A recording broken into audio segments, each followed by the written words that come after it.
And Welcome to the Derry, Season 1 comes to an end with Episode 8, Winter Fire. Yep. Spoilers, guys. Spoilers. I guess I'll just save it for the end because it happens at the end, but the episode title. Yes. It makes all the sense now. We'll get there. Okay. First thing I want to note here really quick, before I forget, and I was wanting to talk about this really quick. So I had held off on buying the It movies for a long while. Yeah. Because Andy Muschietti had announced that they were working on some 6-hour-long supercut of the film. This is back, maybe right after It Chapter 2 came out. Or before, I don't remember, but it was like 5-6 years ago. And we haven't heard anything in years. And I was like hoping, and finally, Andy had announced that he is still hoping that he can do it. He still wants to do it. So finally, we're getting discussion of it again. And with the popularity of the show. Yeah. And with the fact that, it takes people like us, right? The Zack Snyder Justice League, release the Snyder cut kind of thing, right? Sure. HBO threw millions of dollars at that to shut those guys up. So let's get the super cut, guys. I know, that would be amazing. That would be so cool. And have it released in theaters like Kill Bill, The Whole Bloody Affair, which is currently in theaters. So it's as well financially as that's done, with the popularity of the show, putting a 6-hour cut of it in the theater. I think it would be super popular. Right? Yeah, for sure. All right. So, let's jump on in. So, the gate is open. The door has been left wide open, and Pennywise can feel it. And it was cool to see, finally, that shot from the trailer with the chick in the window smiling. With the balloon, also. Yeah, I completely forgot about it. Yeah. Then I saw, I was like, oh. It's a very sinister shot. Yeah, but it turns into The Mist. Stephen King's The Mist. Little shout out there. Oh my gosh. And even the scene where Marge gets pulled is very, almost identical to the one in The Mist. Oh, cool. So maybe some, homage type stuff. Yeah, maybe. Connected to the Stephen King verse even more. Yeah, I mean, this opening was wild, man. When he went into the school and called everyone in there. Oh, man. That was such an awesome scene. Him puppeting the principal.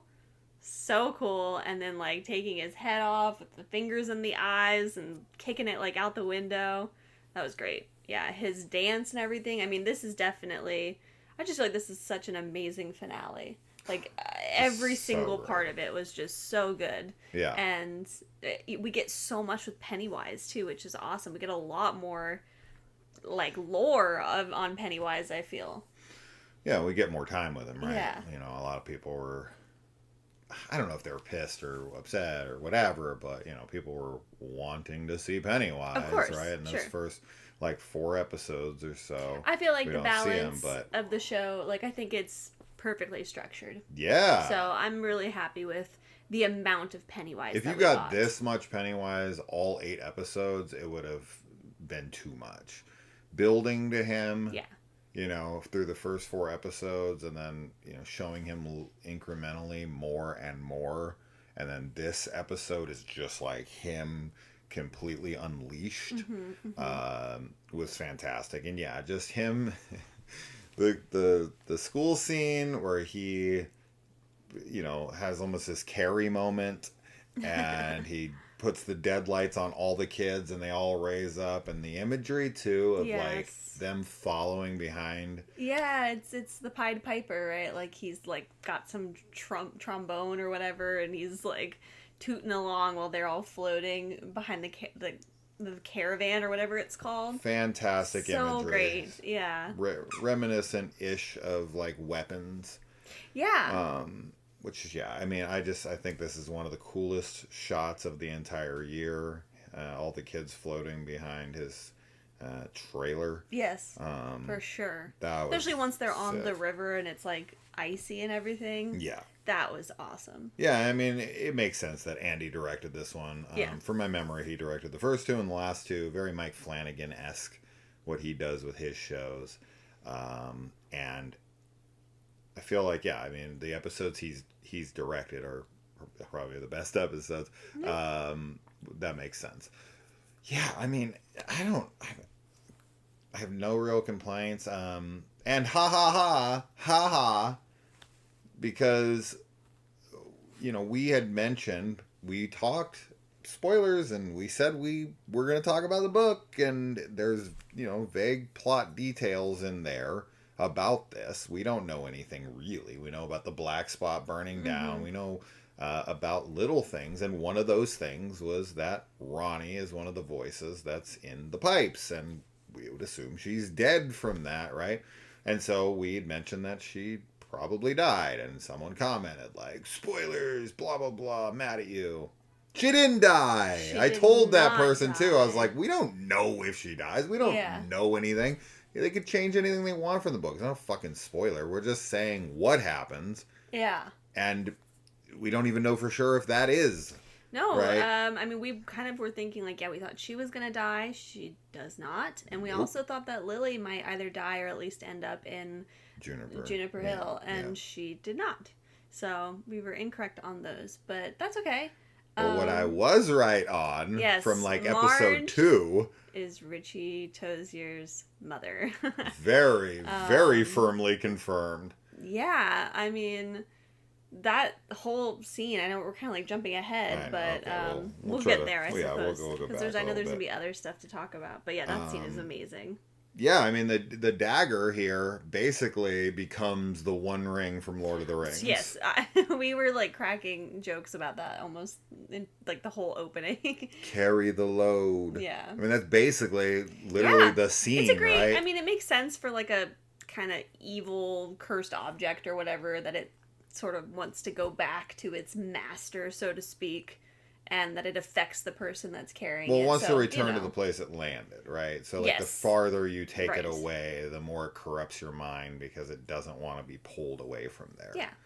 I think that makes total sense. And the fact they can't bury it in the lake because it's water, they have to bury it in the earth, and the farthest it can be is the tree, and that's, like, the very edge of the lake. I thought that was good writing as far as, like, they can't put it anywhere else, right? And he's already passed and he's on the water. Yeah, no, I think the writing is fantastic with that, because obviously you get that great, you know, the entire last half of the episode is on the river, like on the ice. Yeah. But we very clearly get the rules of, you know, that tree is kind of the farthest spot that it can go. Yeah. For him to still be caged in.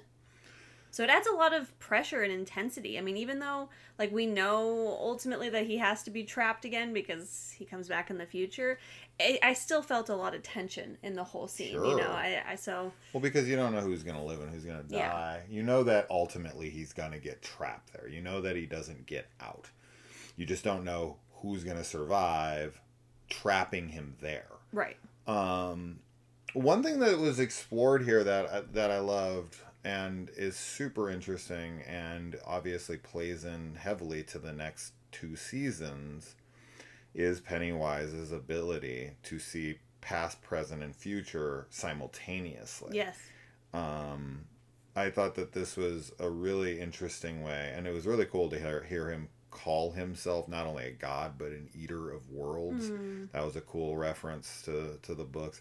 But yeah, him like kind of doing a Terminator thing here, where he's like, you know, I can't beat John Connor, so I'm going to go back in time and kill his mother so he's never born, and the machines can just, you know, wipe out humanity and they never get a John Connor. Yeah, I mean, he has this moment where he tells Marge that she is the mother of Richie Tozier, pulls out a missing poster, wanted for crimes against now. Yeah, that was very interesting. And then of course in the end we get that conversation of like, what if he wants to go back even further? Like, what if he goes backwards in time?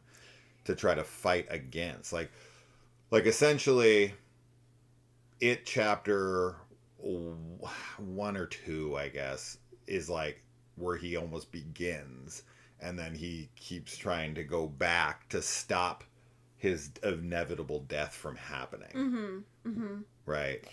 Yeah, I thought that was really awesome, like, storytelling, especially for how the, like, seasons are The structure structured. of the show, yeah.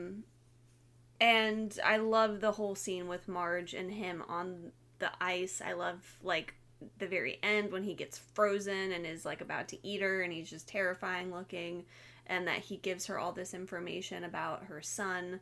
I think all that's super cool. He says, like, beep beep Marge too, which is great. There's a lot of references to, like, It Chapter 1 and the future, really. He says, like, so long losers at some point. Mm-hmm. And yeah, all that's really cool. I think that it's smart for the writing to say, like, he's trying to go back to stop things, because I guess technically they could. Like, maybe this is a different timeline kind of thing.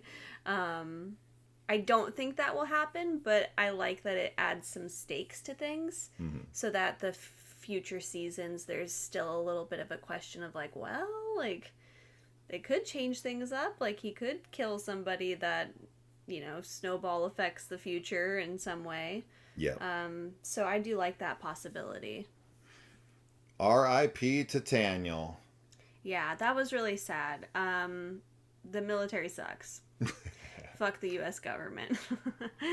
And yeah, that was just so sad. So obviously the reason that Pennywise does not end up eating Marge and gets stopped from doing so, and that's part of another reason why I really enjoyed this episode, is that this really is a big joint effort from everybody. Yeah. Like, everyone kind of has a role here to play. No one becomes insignificant, and everyone has to work together. Mm-hmm. That felt very,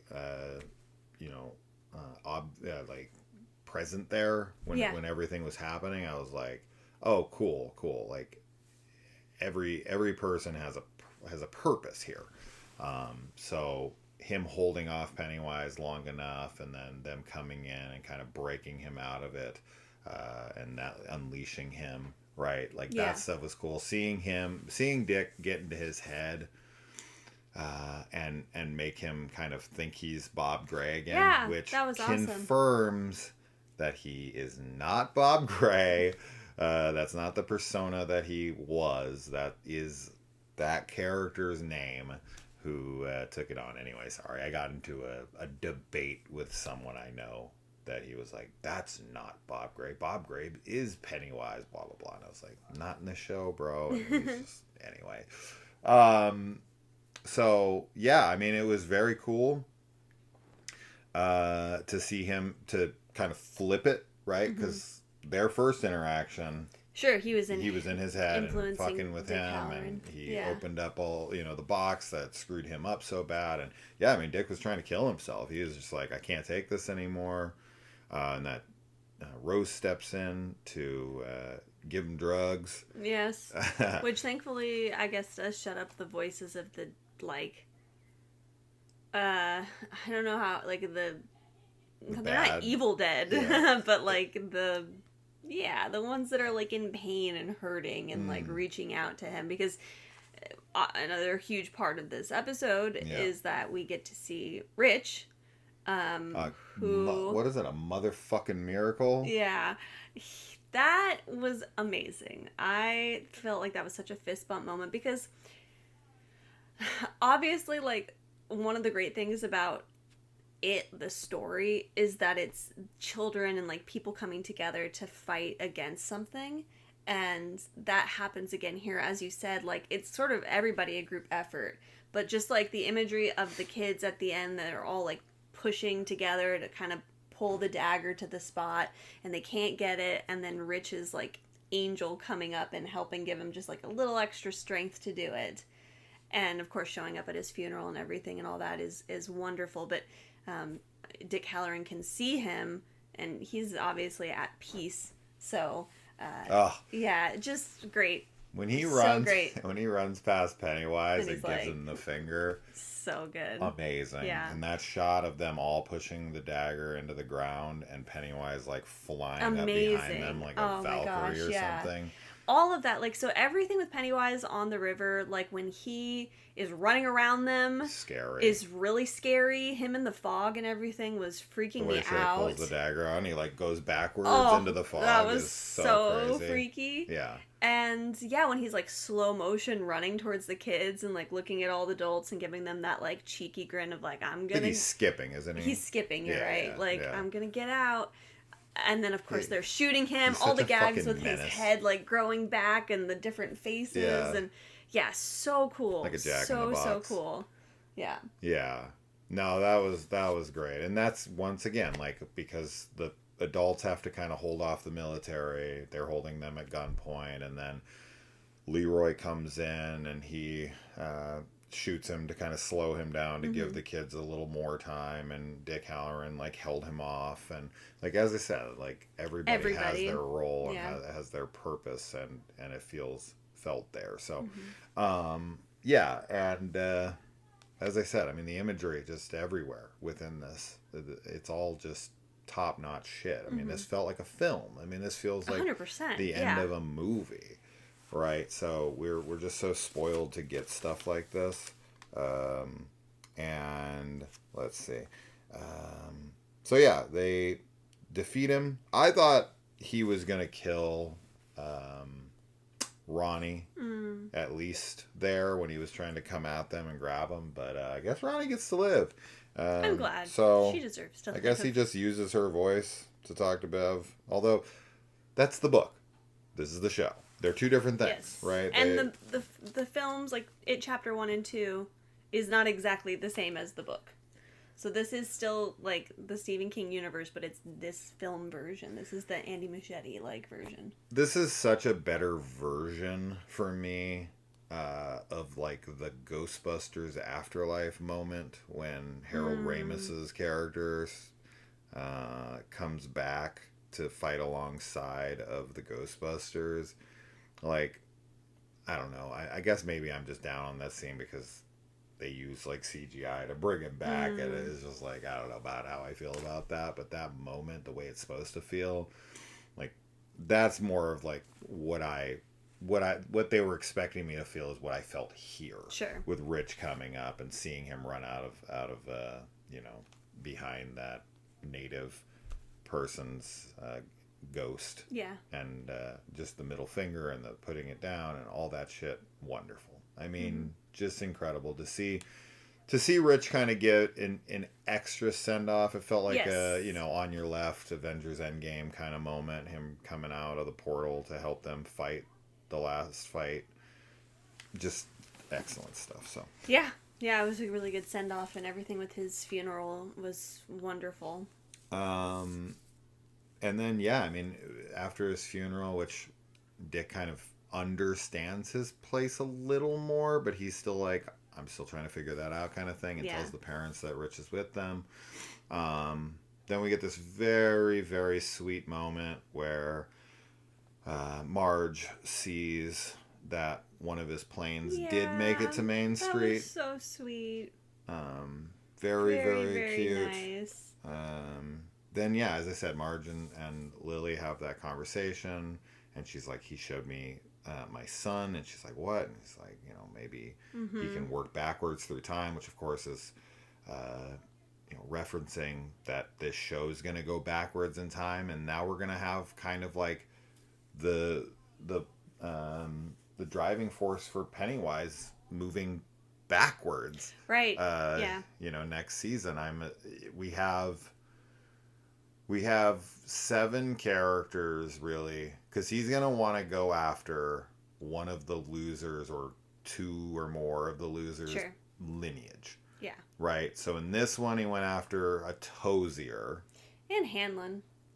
Hanlon, and he could have went after him as well. He did try to take him. He did. Right? He had him in the deadlights. He was like, I'm taking you, and I'm done. I'm out of here. That would have been all he needed. That's probably why he went for Mike. Yeah. Right? Or for Will, Mike's dad. Yeah. that makes sense. Yeah, so next season we could get any one of the others. Any one of them, yeah. So that'll be fun to. I'm gonna go with Denbro. That's gonna be my. That is guess. a name that they said that at some point in this season. I don't remember. I think so too. When I want to say that they might have said it in the flashback. I don't know. Yeah. But I feel like I heard it and I was like, oh. So yeah, I think that could But it could be anybody. It could be anyone. You know? It's exciting. We got the Urus family in this season. Oh yeah, technically they kind of. Well, he went after his brother, right?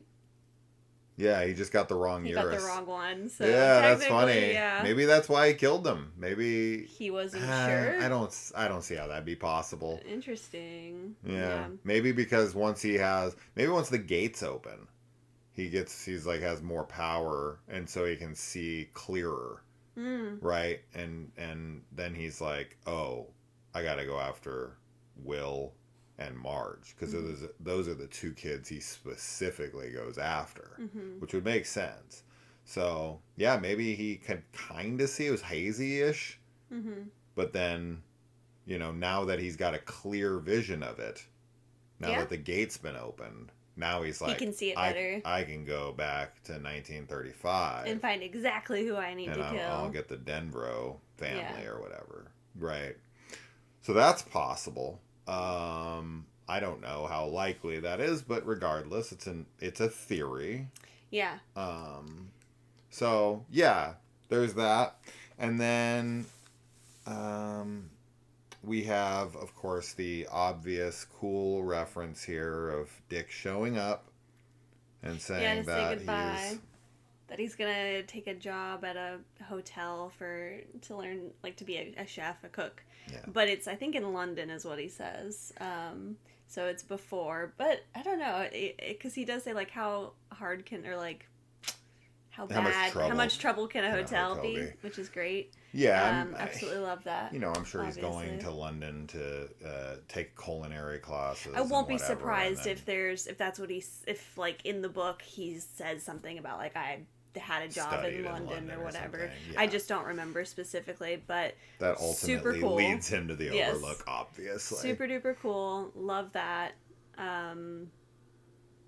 Yeah, I think that's awesome, and I'm so happy that he was a character this season. I think that's like a really awesome tie-in to the Stephen King universe to have, and it makes perfect sense. Like, there's no reason why he shouldn't be there or why he couldn't be there, I suppose. Yeah. But I think it gives his character a lot of, like, it's great. I really like what it does for his character. And now, like, whenever I watch The Shining, I'm going to be thinking about, like, this and just kind of have it in the back of my mind, because it just kind of adds to his character. I think the performance from him is fantastic. Oh, fantastic. It might be one of my favorite of the season. I think everybody does a wonderful job, though. It's hard to pick. Yeah. It's just such a solid cast. Rich. Rich, I know. I love my little Rich. He was so good. He was so adorable. And then yeah, obviously we get the farm thing going on here. So the Hanlons are about to leave. Yep. And then Rose is like, "Hey, Daniel's dead. I can't do this by myself. Yep. I'm gonna sell the farm, whatever." Offers them it kind of first. And they're like, "Nope, never mind." And then we get little Ronnie and Will's little first and second kiss. It's really cute, which is very adorable, very sweet. Is she potentially Mike Hanlon's grandmother? Perhaps. Does Ronnie come back and perhaps he says he's going to keep writing to her boots and say in hopes that she won't forget. So it's possible. I'm going to have to... So I want to go and look at it, chapter 1, and see if Leroy has the scar on his face. I thought he had a limp. I was pretty sure. So when he was like on the cane, I was like, oh, that's where his limp comes from. But maybe I'm completely misremembering that scene. I don't know. Definitely. I feel like watching it chapter 1 and 2 now would be great, though. Like, after this season, because it obviously... The very big tie-in is what happens next. Yeah. Which is, when we go to Juniper Hill. Yeah, so we kind of, honestly, like, I genuinely thought for sure, like, so before the Juniper Hill thing, so we get the Hanlon staying on the farm that we see Mike working in with his grandfather, and he can't kill the sheep and all that stuff. So that's great. You know, the continuity is solid. Thank you. And then it, you know, the Ronnie and her dad go to leave Derry, and it's like leaving Derry, and the like finale title card comes up, and it's like Derry, and then the It thing comes behind it, and like an homage to the end of It from 2017, the movie ended with saying It, and then chapter 1 as it does this, right, hinting towards that we are for sure now getting more. I think that is confirmation that HBO has greenlit season 2 and 3. I feel like people are mostly like loving this show. I mean, everybody that I've talked to, like at my work that is watching it, like people are really into it. They should. So I mean, like, yeah, aside from the people that maybe are down on like the CGI for whatever reason, although this episode, I feel like, and I really haven't had any problems with any CGI at all. But you know, like, I just feel like, how can you, if you like it, chapter 1 and 2, like, I don't know how you couldn't like this show. But most people, like, didn't like chapter 2, but fine, chapter 1. People, but I know chapter 2 was not as beloved as in chapter 1. Which is always crazy to me, but whatever. But yeah, then we have the big moment. So, like, when it ended, I was like, cool. Like, I was happy. I was like, oh, that's a really cool nod to the first film with the chapter 1, and I thought we were, you know, ending. And then it, like, kind of fades out, and then it goes to Miss Kirsch in the hospital in Juniper Hills, and then we flash 26 years in the future, and I was like, whoa, what are we doing here?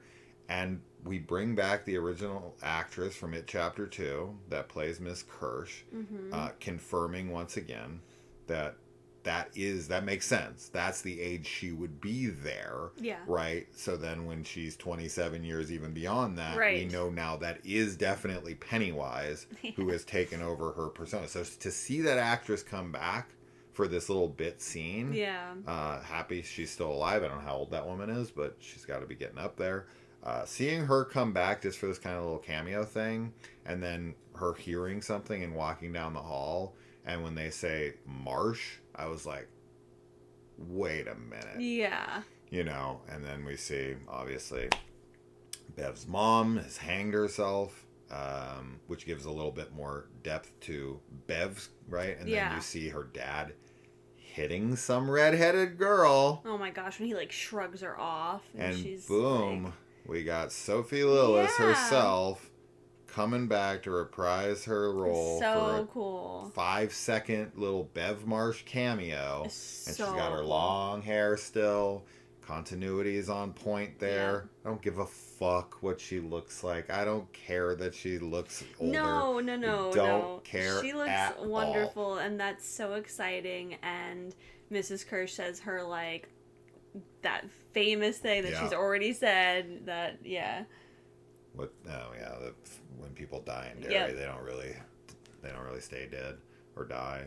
They don't. Whatever it is. Yeah, it's wonderful though. So wonderful. Yeah, which, you know, it's one of those things where she's kind of in this really tragic moment, and she looks over and she sees this woman. She has this moment with her when her mom dies, and then when she returns home in chapter 2, she goes to see her dad, and she comes in, and it's that woman again, and it's not only was she at her mom's death, she's the first person she sees basically when she sees her mom died, you know, from hanging herself, but then she also learns her father died from her, and she's the first person she sees when her father's dead to her now, right? So that's a really cool like connectivity to It Chapter 2. So fucking, like, just what a wonderful little extra fan servicey treat.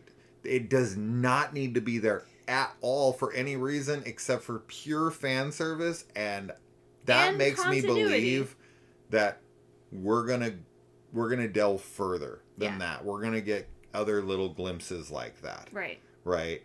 And fantastic. And I can only assume that we're going to see the actress who played younger Miss Kirsch in the next season. The younger one from the flashbacks. Who looks shockingly like Madeline Stowe. Yeah. Is going to be in season 2. Yes. So I mean, what a wonderful place to leave it off on. To see Finn Wolfhard on the missing Richie Tozier thing. So it good. Just fantastic stuff. Love it. Fantastic stuff. So, Welcome to Derry, Chapter 1 has come to a conclusion. Yep. And now we just have to wait and see how long it takes. Knowing HBO, it's going to be 2 years. I mean, we got Last of Us in 2 years. House of the Dragon takes about 2 years, right? Like HBO.